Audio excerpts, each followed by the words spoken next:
Hello friends, today we are going to learn about probability. 0 is less than or equal to PE is less than or equal to 1.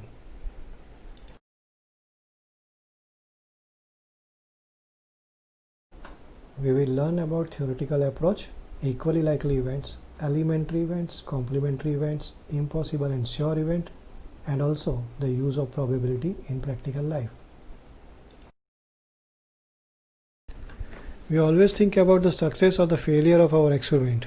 If we realize about more percentage of success, then only we take a risk of performing an experiment.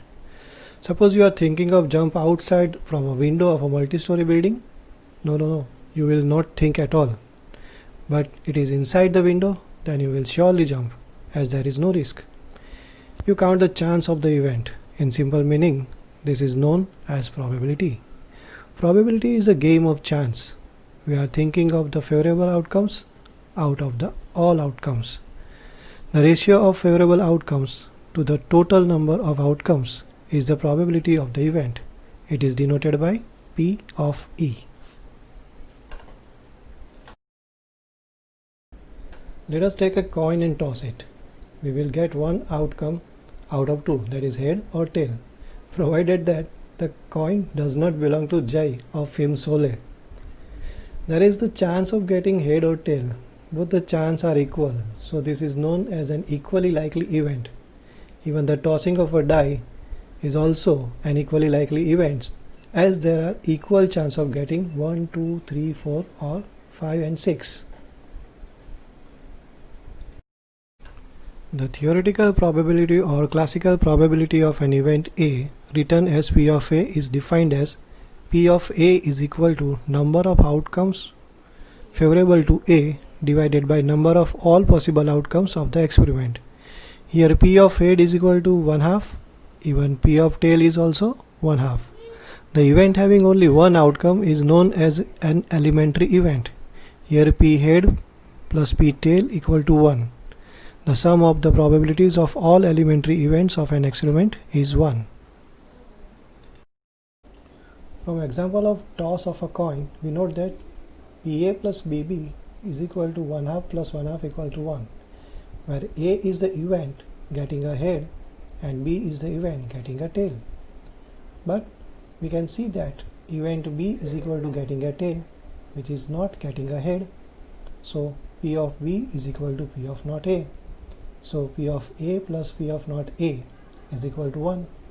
So P of A plus P A bar is equal to 1.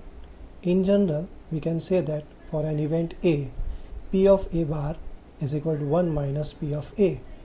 The event A bar representing not A is called the complement of the event A. We also say that A and A bar are complementary events.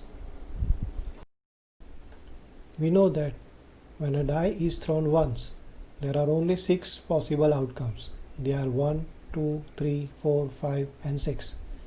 Since no face of the die is marked 7, so there is no outcome favorable to 7. That is, the number of these outcomes is 0. Means getting 7 in a single throw of a die is not possible. So probability of getting 7 is equal to 0 divided by 6 is equal to 0. Such events are called impossible events. Hence, P of impossible event is equal to 0. We know that a die always get a number less than 7 when it is thrown 1. So the number of favorable outcome is the same as the number of all possible outcomes, which is 6. Therefore, P of E is equal to P of getting a number less than 7 is equal to 6 divided by 6 equals to 1. Hence, P of sure event is equal to 1. So the probability of event which is certain or sure to occur is 1. Such an event is called a certain event or a sure event. In all of above examples, we have seen that for probability of P of A, number of outcomes favorable to the event A, that is numerator, is always less than or equal to the number of all possible outcomes, that is denominator. So 0 is less than or equal to probability of A is less than or equal to 1.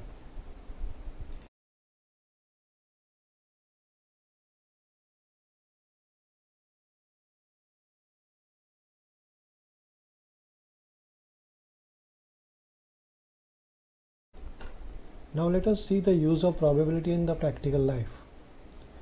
One card is drawn from a perfectly shuffled deck of 52 cards. Find the probability that the card will be a king or not a king. Now perfect shuffling given equally likely outcomes.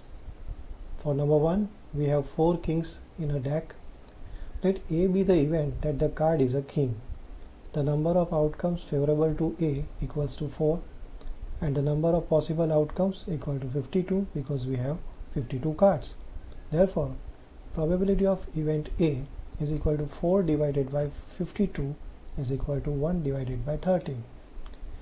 In the second case, let B be the event that card drawn is not a king. So the number of outcomes favorable to the event B is equal to 52 minus 4 is equal to 48, and again the total possible outcomes is equal to 52. Therefore, probability of B is equal to 48 divided by 52, that is 12 divided by 13. Now note that probability of A plus probability of B is equal to 1 upon 13 plus 12 upon 13 equal to 1. Means this event is equally likely event. Now let us take another example. A box contains 5 white, 3 blue and 2 red balls. If a ball is drawn at random from the box, what is the probability that it will be of 1 white, 2 blue or 3 red? A ball is drawn at random means all the balls are equally likely to be drawn. Therefore, the number of possible outcomes is equal to 5 plus 3 plus 2 equals to 10. Now let us take first event. Let A be the event that the ball is white. We have 5 white balls, so the probability of A is equal to 5 divided by 10, that is 0.5. Similarly, for event B, the ball is blue. Probability of B is equal to 3 divided by 10 is equal to 0.3. And for event C, the ball is red. Probability of C is equal to 2 divided by 10 is equal to 0.2. Here also note that PA plus PB plus PC is equal to 0.5 plus 0.3 plus 0.2 is equal to 1. Now let us take 2 dice. 2 dice are thrown simultaneously. Write down all the possible outcomes. What is the probability that the sum of the 2 numbers come on the top of the die is 9 and greater than or equal to 11. For that, the possible outcome of the experiment are collected in the table given below, that is 11216, 21226, 31236, 41246, 51256 and 61266, that is total 36 outcomes. Now let us take A, that is the event that the sum is 9. So the possible outcome for event A, that 36, 45, 45 and 63. So probability of A equal to 4, as the favorable outcomes are 4 divided by 36, that is 1 upon 9. And in the second event, let B be the event that the sum is greater than or equal to 11. We have some possible outcomes, which is 5, 6, 6, 5 and 6, 6. So PB is equal to 3 divided by 36, that is 1 upon 12. So friends, if you like my video, please like and subscribe. And if you want a suggestion on any topic for explanation, mention them in the comment section. Stay tuned for the next video. Goodbye. So friends, if you like my video, please like and subscribe. And if you want a suggestion on any topic for explanation, mention them in the comment section. Stay tuned for the next video. Goodbye.